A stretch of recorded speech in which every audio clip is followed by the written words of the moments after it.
Peace. What's going on, everybody? Welcome back to the channel. Before we get started with the video, let's do our inhale through the nose, out through the breath on a count of three. 1, 2, 3. Inhale through the nose.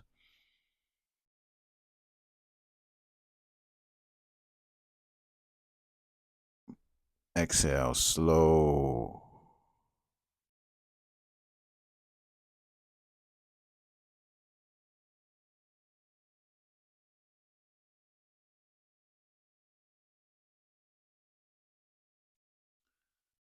Okay, so now we are present. Thank you for everybody who has came back to the channel, and for people who are new. The reason why we do breath work in the beginning, because your breath controls all things. So if you control your breath, you can control all things, especially internally, right? So with today's video, I feel that I had to talk about this subject. So currently, right now, this is what I'm going through, trying to let go of the how. And I think it'd be very supportive for other people also trying to let go of the how. So let's get right into it. If you're trying to get your manifestations popping, this can potentially help you. All right. And so let's talk about it. All right. I'm going to spend a lot of time to a degree on the how piece. Okay. So the how piece, right, is being stimulated from the logic. The logic wants to know the how. So let's talk about the logic versus the unlogic, let's just say. So I'm going to use an analogy, right? I want you to think of your logical brain like the small brain. I want you to think of the divine intelligence, right, is the big brain, okay?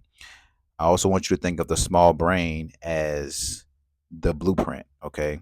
The small brain or the logical brain is the blueprint. So, in other words, what do you want? All right. That's what the logical brain is good for. It's good for writing out in some type of detailed format what is it that you want. The big brain or the contractor is responsible for building, right? It's responsible for building what it is that you want. These are two different brains, two different operating systems, two different roles, and two different tool sets. So when it comes down to manifestation, we have to utilize both. We have to utilize the small brain and we have to utilize the big brain. Okay. But what I find, especially with me, is I over identify with the small brain, which is the constant rationality. So let's get into the rationality piece because I know a lot of people go through this. So the rational part of the brain deals with, of course, logic, right? It deals with deduction. It deals with rationality, calculation. It deals with planning, steps, right? And so when we have something that we want to create, something that we want to bring into fruition, as we're going down that journey, right? You'll notice, and I noticed this, is that I'm constantly always thinking about how it's going to come to me, right? And I realize that my how of how it's going to come to me is predicated on my control, meaning that the reason why I keep asking how it's going to happen is because I didn't fully relinquish control and surrender. I didn't allow the contractor, which is divine intelligence, to help me with my project. I keep thinking because I'm over identified with the rational part of me. I keep thinking that that's what I'm saying. I'm thinking, right? I'm thinking that my rational part of me is going to get me from A to Z, right? Now, sometimes that is possible because that means that whatever it is that you're trying to cultivate, it may not need so much, let's say, it may not need so much, like, I don't say spiritual support, but it doesn't need so much. Mm,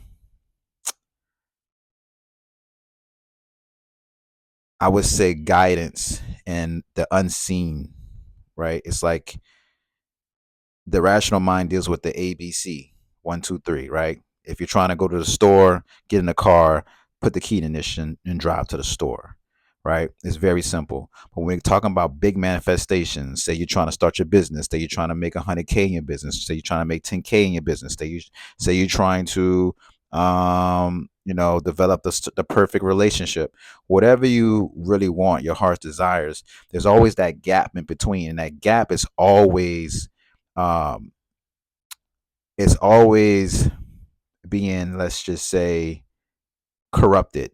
Is always being tainted by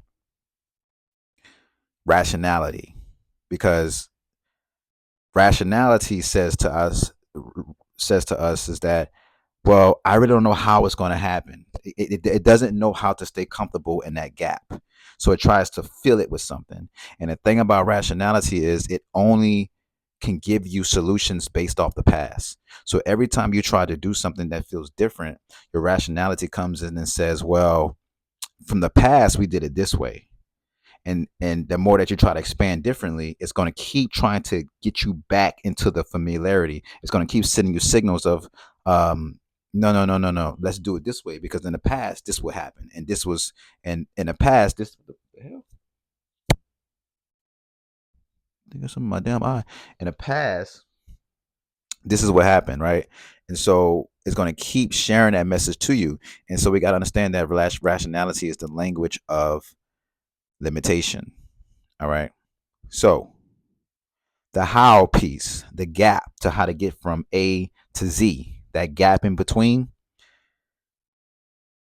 you have to let go of it, right? And we hear that a lot. But what I realize, and this is recent, is that I keep thinking I know how I'm going to get there. And really, what I'm seeing is that every idea that I have is a possibility, and I keep staying fixated on that possibility when I'm missing all of the possibilities that I have access to, that I'm not um, accepting, because I only think with one idea. I only think that my logic or my reasoning is going to get me there. I only think that whatever my logic is sharing me, this has to be the solution. You get what I'm trying to say? It's like I'm not allowing myself to see all these opportunities. I'm only focused on the one narrative that my logic keeps telling me over and over and over. So we have to understand that. Ask yourself, what part of the brain are you constantly over identified with? 9 times out of 10, it's going to be rationality. Okay. And we are very familiar with how rationality works. Even when you think about how it's going to be done, if you pay attention, you're actually trying to calculate how it's going to be done. You're taking very calculated risk, right? That's why they say take a calculated risk, because you're trying to calculate what's the outcome. I realized from my path, Spirit's trying to show me that I don't need you to take no calculated risk. I need you to fully jump into the water. I don't need you to put your toes in it and try to see if it's a little bit cold and try to take a calculated dive into the water. No, no, no. I need you to jump all the way in the water. All right. So let's talk about the big brain. Okay. So like I said, the big brain deals with complex logistics of the build. Okay. It deals with it's the contractor. It deals with the, okay, I got the blueprint from the logic. Let me go ahead and build it out. So like I said, they operate off of two different roles. The big brain is responsible for the how. Logic is not responsible for the how. It's only responsible for the blueprint. The big brain, the divine intelligence, is responsible for the how, the gap that's in between. So the big brain deals with the language of expansion. The logic deals with the language of limitation. All right.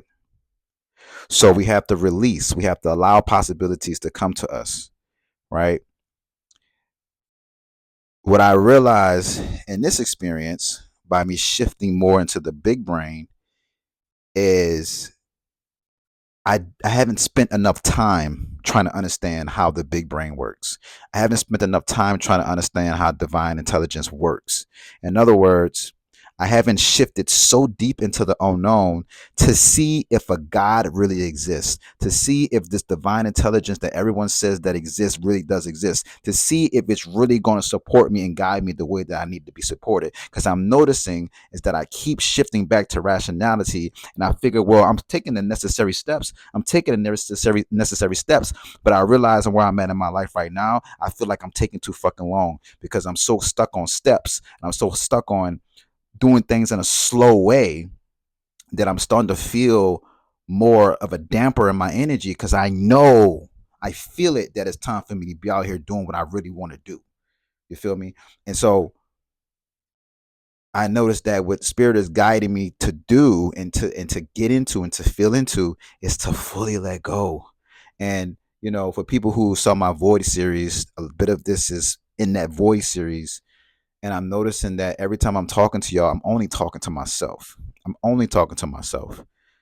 These are all these realizations that I'm constantly getting, and I'm just sharing it with y'all, hoping that it can help y'all too, because it's helping me to some degree, right? So I would say that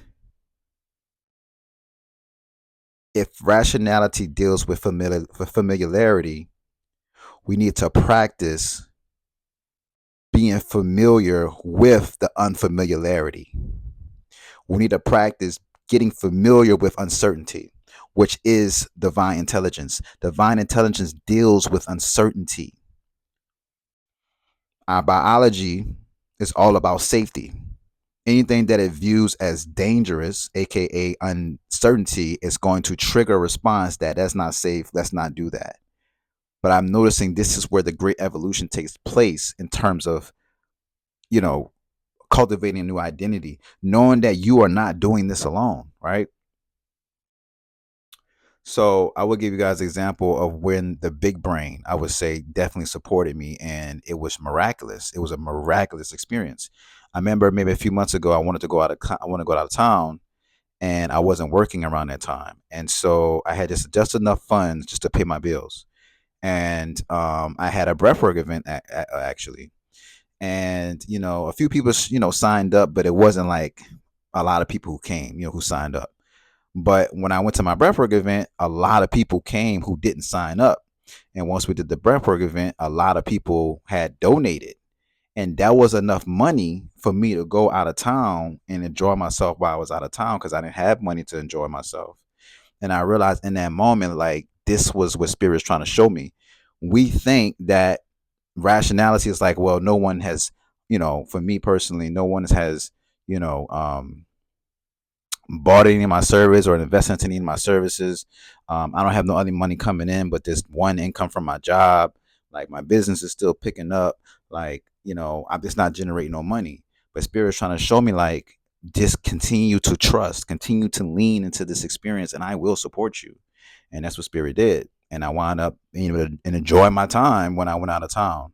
So I realized that I need to keep having experiences like that. I realized that I need to polarize myself and having more experiences like that so it could become familiar. And then when it becomes familiar, it becomes normalized. And then when it becomes normalized, I won't have challenges and resistance around, should I take this leap or should I take this step into the unknown? Because I've seen so many times how Spirit has supported me so many times.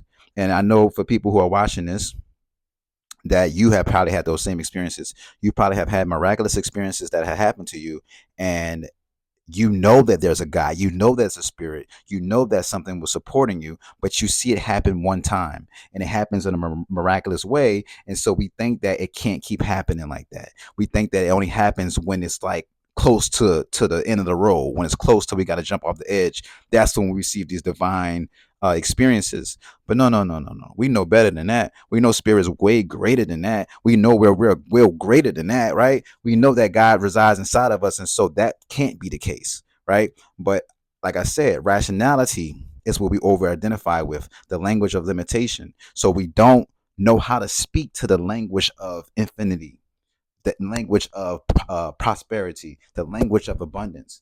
That's when I'm realizing this is really a practice. To let go is a practice. To let go of control is a practice. To let go of surrender, to let go of rationality and kind of balance it out with rationality and irrationality is a practice. So, to recap, you got two brains that you're using, small brain, big brain. Let go of the small brain, okay? Because if you really think about it, your brain is responsible for reduction, deduction, and calculation. It is responsible for writing out a check, writing out emails, sending text messages, trying to figure out what you should eat today, what kind of food should you eat today, what you should watch on television. It's responsible for those planning, structuring, right, focusing task. We think that those characteristics and attributes is what's also going to support us on our biggest dreams. That is not going to get you to where you have to go. You cannot overly rationalize your way to your dreams.